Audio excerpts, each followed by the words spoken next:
ஐயா வீட்டுல கொஞ்சம் வேலை இருக்குது. யாரும் இல்லையா? பையெல்லாம் யாரும் இல்ல, நான் தான் இருக்கேன். 1500 ரூபா வரும், என்ன கூட்டு போங்க. 1500 ரூபாயா? 500 600 ரூபாய்க்கு வேலை செஞ்சுட்டு இருக்காங்க.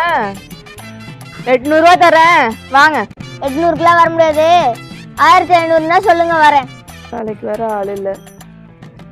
சரி வாங்க, 1500 ரூபா தரேன். போலாம். 3 டைம் டீ வடை வரணும். மத்தியானத்துக்கு ஒரு சிக்கன் பிரியாணி வாங்கி கொடுத்துருங்க. அப்புறம் 5 மணிக்கு மேல 1 நிமிஷம் கூட வேலை பார்க்க மாட்டேன். 5 மணிக்கு என் கையில சம்பளம் வந்துடணும். अरे मुरुगन जी वाला कच्चीशा எத்தனை ரூபாய்க்கு போறீங்க? 1500 ரூபாய்க்கு கூட்டு போறேன். 1500 ரூபாயா? மேடம் ஜி 600 ரூபாய்க்கு கொடுங்க, போதும், நான் வேலை செய்யறேன்.